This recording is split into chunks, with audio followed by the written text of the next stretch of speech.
Imagine this, you are walking through your city. Cars are moving, people are talking, life feels normal.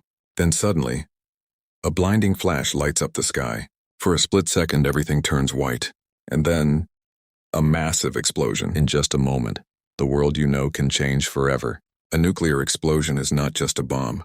It is one of the most destructive forces humans have ever created. But the real question is, if this ever happened to your city, would you know what to do?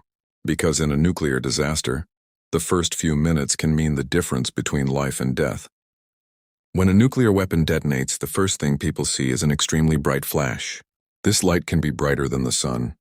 Looking directly at it can permanently damage your eyes. Within seconds, a powerful shockwave follows. Buildings collapse, glass shatters. Cars are thrown through the streets. If you ever see a sudden blinding flash, the most important rule is simple. Drop to the ground immediately. Turn your face away from the blast. Cover your head and neck. Close your eyes and cover your ears.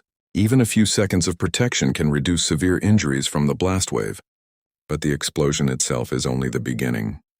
The real danger comes after the blast. It's called radioactive fallout. When a nuclear weapon explodes, it throws huge amounts of radioactive dust and debris into the sky. These particles slowly fall back to the ground.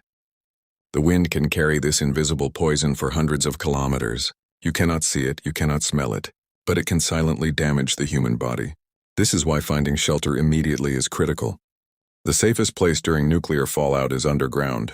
Subways, basements, underground parking garages, and tunnels provide the best protection. The deeper underground you are, the safer you will be. Concrete and earth act as powerful shields against radiation. If you cannot reach an underground shelter, go inside the strongest building nearby.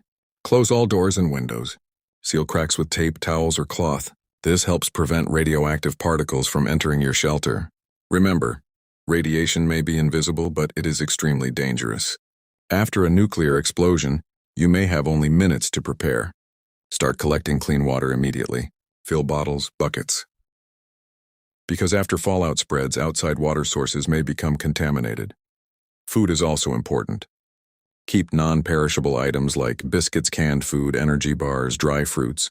These foods can be eaten without cooking and can help you survive the first few days. If you were outside during the fallout, you must remove radioactive dust as soon as possible. When entering shelter, remove your outer clothing. Place those clothes in a sealed plastic bag and keep them away from people. Then wash your body with soap and clean water. Even simple washing can remove most radioactive particles from the skin.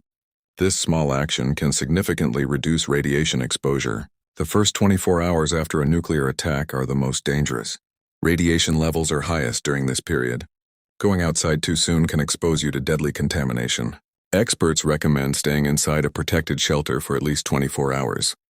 If there is no official information available, staying sheltered for 48 to 72 hours is much safer. These first few days are critical for survival. A nuclear explosion can also create something called an electromagnetic pulse, or EMP. This powerful energy burst can disable electronics instantly. Mobile phones, computers, and even power grids may stop working. That's why emergency radios, extra batteries, or protected devices can be extremely valuable during a crisis.